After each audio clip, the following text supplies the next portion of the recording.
राष्ट्रपति द्रौपदी मुर्मू भाषण पर सोनिया गांधी द्वारा दि जाइथिबा एक मंतव्य को नहीं भारतीय जनता पार्टी सोनिया उपरे आक्रमणर जवाब दे कांग्रेस महासचिव प्रियंका गांधी शुक्रवार कहिसेंति जे तांका मां राष्ट्रपति को बहुत सम्मान करती केबे तांका कथा को विकृत करने को चेष्टा करिनाहांती एहाकू विकृत भाव में उपस्थापना करा जाइछि।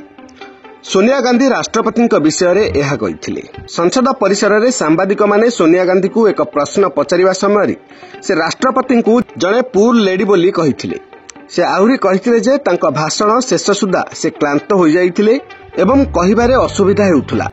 भारतीय जनता पार्टी सभापति जेपी नड्डा सोनिया गांधी मंतव्य को निंदा करिसेंति एवं तांको राष्ट्रपति एवं भारतर आदिवासी संप्रदाय निकट में निशर्त क्षमा प्रार्थना करने को दाबी करिसेंति।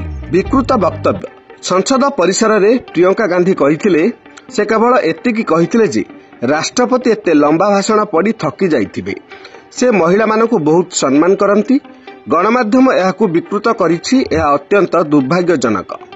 सोनिया मंतव्य पर बीजेपी क्षमा मागिबा विषय में पचराजिबारु कांग्रेस महासचिव कहिसेंति जे सेमाने देश को नष्ट कर देइछंती एथिपाई सेमाने प्रथमे क्षमा मागिबा उचित।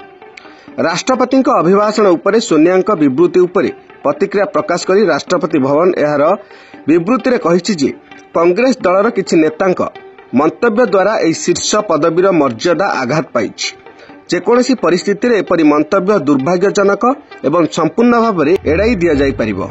राष्ट्रपति भवन तांको विवृत्ति रे आहुरी कहिछि राष्ट्रपति कोनोसी समय क्लांत होई नथिले से विश्वास करती जे उपेक्षित संप्रदाय महिला एवं कृषकों कहवा केबे भी क्लांतिकारी होई पारे नाही। से तांको भाषण समय समान कथा कहिथिले यह होई पारे एही नेता माने हिंदी भली भारतीय भाषार भावना एवं आलोचना सहित निजकू परिचित करिनाहांती एवं तेणु एक भूल धारणा सृष्टि करिसेंती। Bureau report Durga STV.